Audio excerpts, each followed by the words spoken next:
Hey charters, today we're looking at our slope and y-intercept, and we're going to be looking at a line.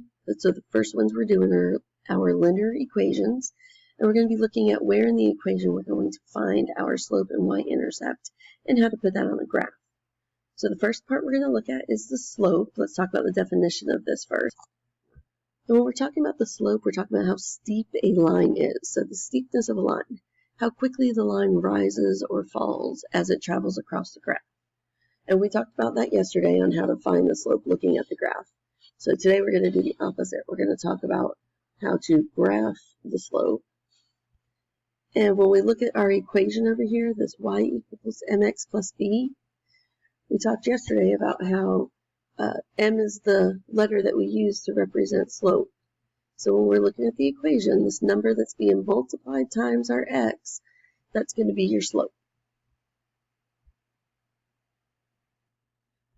Now let's talk about our y-intercept. When we're talking about the y-intercept, we're looking at where our graph crosses the y-axis.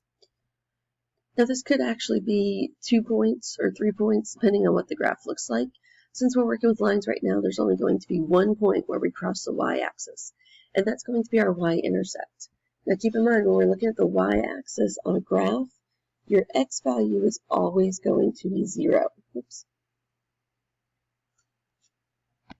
So every point on the y-axis is going to have an x value of 0, and then whatever the number is for your y value.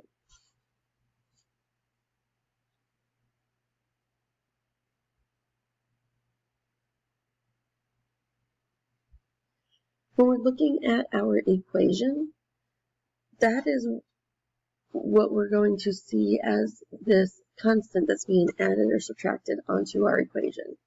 Okay, that's the b. That's going to be our y-intercept. And the reason why is because we just said every single point on the y-axis has an x value of 0. When you plug in a 0 right here for this x, that's going to make that mx term go away, because whatever m is, when you multiply anything times 0, that's going to be 0. And so that's going to leave us with just this number that our y-intercept is. So just looking at the equation, whatever your constant is, when you have it in this form, y equals mx plus b, that's going to be your y-intercept.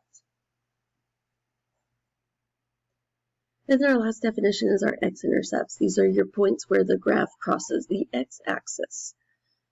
And again, just like with our y-intercepts, any point that you have on the x-axis, you're going to have a y value of 0. So that means that every single point that is an x-intercept is going to be whatever the x value is, comma 0. The y value will always be 0. And that's why we also use this term zeros when we're talking about x-intercepts, because our entire function is equal to 0. When we look at the equation, this entire equation, the y value will be 0 when we're talking about x-intercepts. So the entire function, the entire thing is equal to 0. So that's why we use the term zeros as well when we're talking about our x-intercepts.